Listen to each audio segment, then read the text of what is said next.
Bonjour. La capsule d'aujourd'hui a pour but de montrer qu'est-ce qu'un élève peut faire dans son bureau virtuel une fois qu'il y a accès.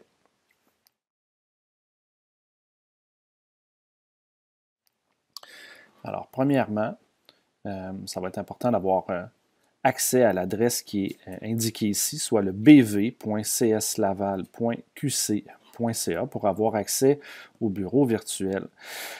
À noter que la page qu'on voit là, c'est souvent la page qui est par défaut dans plusieurs appareils de la commission scolaire. Donc, par exemple, lorsqu'on ouvre un navigateur sur un portable, par exemple.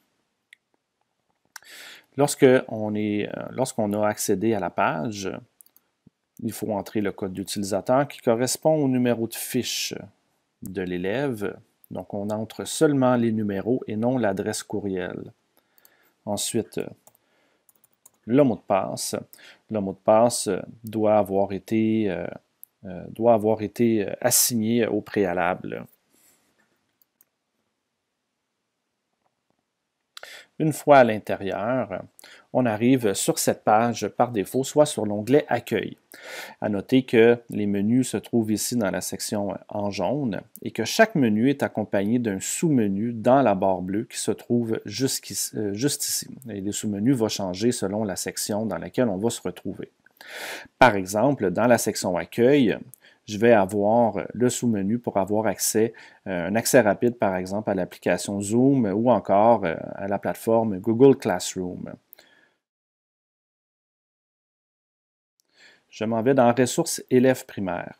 Dans la page qui s'ouvre par défaut, on va voir ici les ressources numériques centralisées, donc qui sont les différentes ressources qui sont accessibles à tous les élèves.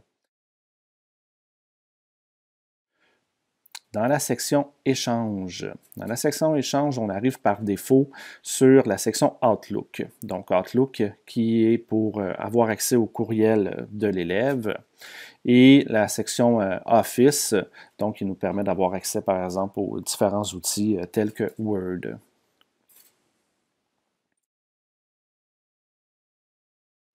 La section Agenda, donc qui comprend un agenda qui ressemble beaucoup à celui que vous avez dans votre propre BV. Dans l'onglet classeur, on arrive par défaut sur la section OneDrive. Donc, OneDrive, qui est un disque infonuagique que tous les élèves ont accès, dans lesquels ils peuvent déposer des fichiers ou encore avec lesquels on peut partager des documents.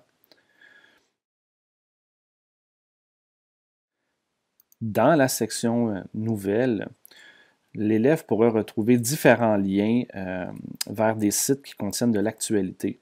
Donc, si vous désirez travailler l'actualité avec vos élèves, vous pourrez explorer les différents liens qui se trouvent ici.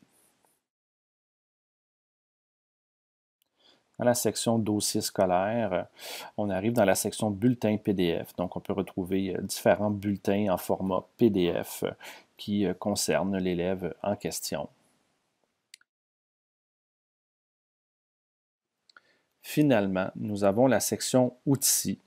Dans cette section, on retrouve la page pour changer le mot de passe. Donc, c'est à cet endroit que l'élève peut changer le mot de passe. Donc, ce n'est pas à cet endroit que l'enseignant doit venir pour changer le mot de passe de son élève. Donc, c'est l'élève qui peut lui-même venir changer son mot de passe.